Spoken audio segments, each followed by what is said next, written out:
the Horned Frogs, Doug? What do you expect from this? Well, I don't expect nothing less than what they've done in the last 4 or 5 years, for sure. I'm talking about a team that's been in the top 12 defense 4 times, been the top defense in the nation.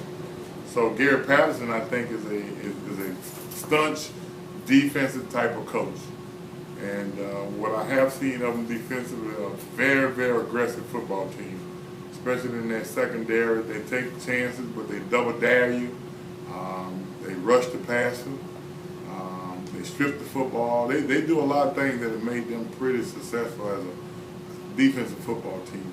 Offensively, we always known that they've been able to throw the football a little, but also run the football. And they big up front. I promise you, they averaging probably in the neighborhood of about 6'4", 6'4 and a half, about 310 or more, with 2 guys, 2 bookends at 6'7" apiece, at 315, 310. So they're huge. So it's not a cakewalk, by no means anybody's imagination. It's good having y'all having played Doug and them, it'd be their first game. Does that help a little? You got cobwebs out, so to speak? But I think if we had played as well as we was capable of playing, I would say yes. I think we still got a long ways to go. We got a lot of young guys learning how to play. But at the same time, I think it does help us a little from a standpoint of knowing what we have to fix, basically. And it's going to be their first game in their new stadium. I'm sure they're going to pull out all stops and try to make a very, very impressive showing, which they should. But we got to make sure these guys are up to par and let them know, no matter who we're playing, it's not about just showing up. It's about giving 110% on every play. You mentioned that things to fix. When you look back at the tape from Saturday, as we talked about that Saturday night, you don't always see it right away. But what were a couple of things that really stood out that you had to fix? Well, defensively, like I said, we playing with a lot of guys that had no playing time basically last year for us. Hitting the right gap, squeezing down, staying outside, just little things like that come back to haunt, especially in the running game, that we have to fix. Offensively, blocking the right guy, not passing up blocks, sustaining drives and missing opportunity, hitting the right hole, hitting the right guy, and also on special team for sure, and making sure we get the right guy back there selling up on the punts.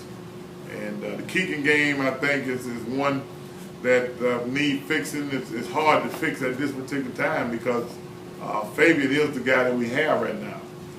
We've been working on trying to get a guy in, but he still got to go through the clearinghouse, and we hadn't gotten any information.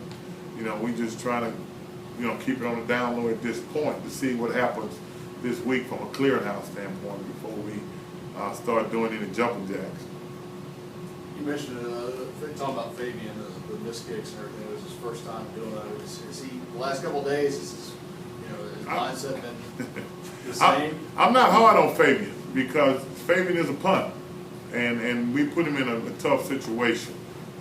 Just yesterday, though, as I stood back during the special team period and watching him hit the football, especially on extra points, and he was hitting extra points with enough distance that could have hit that field goal. And I think what happened to him, and like I told him after the game, I think in his mind, he had that mentality of that golfer with a 9-iron that want to see where it goes before he hit it, rather than just keeping his head down and with a smooth swing. I mean, he did a great job on the extra points, and I think that field goal was one of those, if he had that same mindset with that follow through in the swing, we would have had an opportunity. But I think he tried to hit it too hard and want to see it before he gets up. Well, you may have found a good running back in this Jeremy Runner. I mean, that was a plus. Well, you know what? Jeremy Runner is not a surprise from what we saw, what he done in high school. It was just a matter of getting Jeremy Runner on the football field.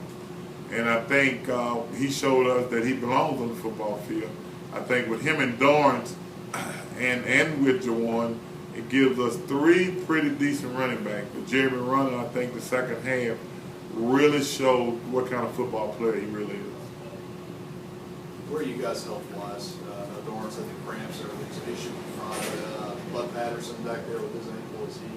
Bud at this particular time is the only concern that we might have. And he's one of them guys that might be a game time decision because of that ankle. We probably shouldn't have played him last week, but he's a senior. He wanted to play. He looked good in the first half. Second half, he just couldn't go.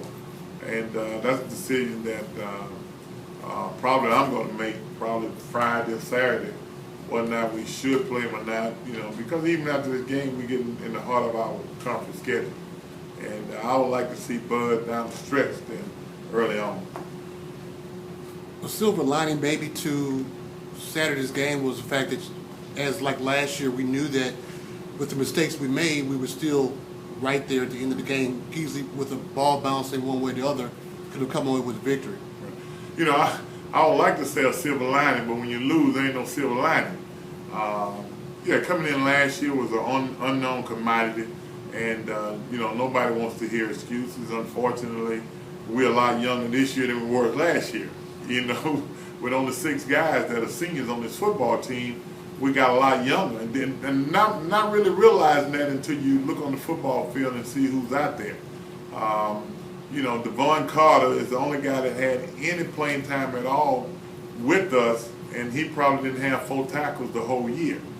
We was fortunate enough to get Eric Harper, who transferred from Tech, who had played a little, but still have not played for us. And we put David Smith down from linebacker to defensive end, and Trey Ford is the guy for me to take my hat off to, a freshman who played at 320-something pounds, played 75 plays.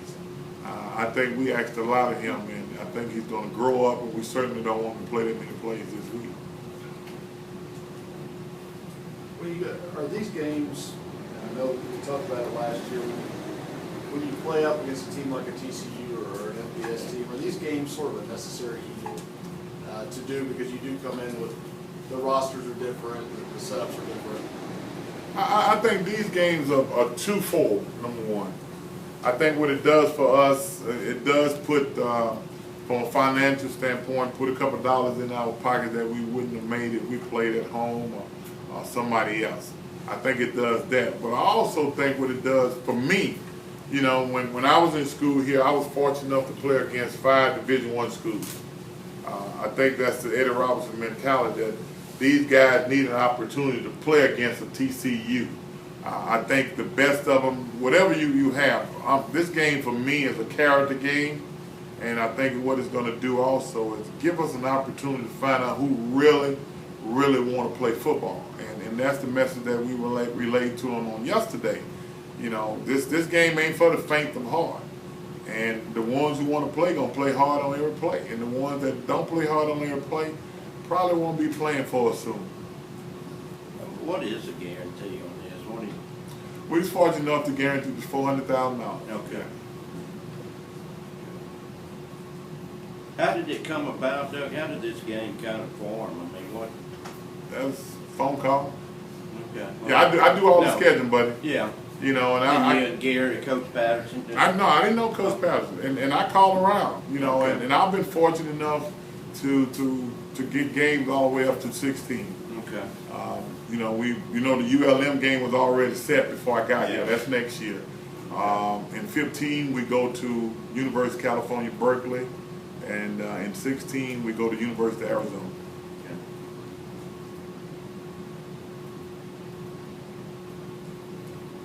When you talk about scheduling those guys, is there certain things you look for in the opponents you try to get?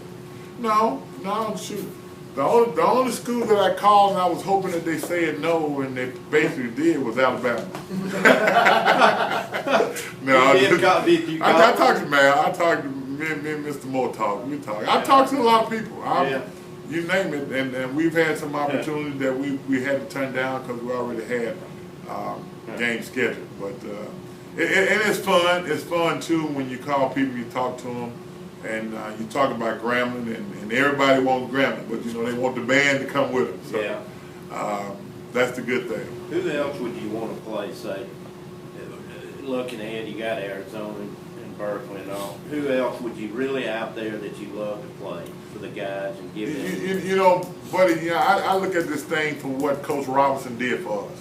Sure. I was fortunate enough to go to Hawaii twice, go to Japan twice, go to Detroit, go to New York, DC, you name it, we played in some stadiums, and we wouldn't have done that if it had not been for College A and Coach Robinson. And I think the experience of going to California, going to Arizona, going to TCU is big. I'll call Oklahoma, I call North Carolina, call Maryland, call Michigan State, call the University of Michigan. I mean, I made a lot of calls. Call University of Kansas, because that's an experience that these guys probably would never get. Yeah. And I just want them to have an opportunity to do that at least once in their career or once a year. So y'all are the team that'll open their new stadium at TCU. Is this a totally new stadium? I don't know if it's new, I think it's revamped. Revamped, okay. But I think for TCU, this is a great game for them, because I think the pageantry of the band helps them celebrate the opening of the reconditioned football stadium that they have. You talked about going to Detroit, going to New York, and I know even toward the end of Coach Robinson's career, they were still doing that in great relationship with the Yankees and places like that. Is there any thought of maybe trying to rekindle any of that type of thing while you're there? Well, you know, that's like the Whitney Ewing Classic, and I think we all got to take our hat off to, you know, Coach Robinson and George Steinbrenner for making it happen.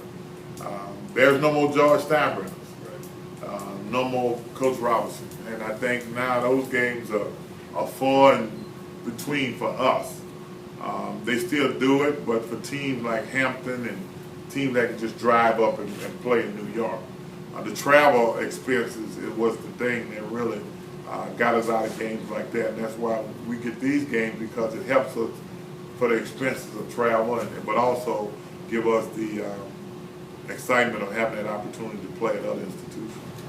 Are the players healthy from last game, like Lawrence? We beat up a little bit. Lawrence wasn't hurt. Lawrence just started catching cramps, and you know, you can get over those in a couple of days with a couple of IVs and things like that. But I think we're fortunate, pretty much a lot healthier than a lot of people around this time.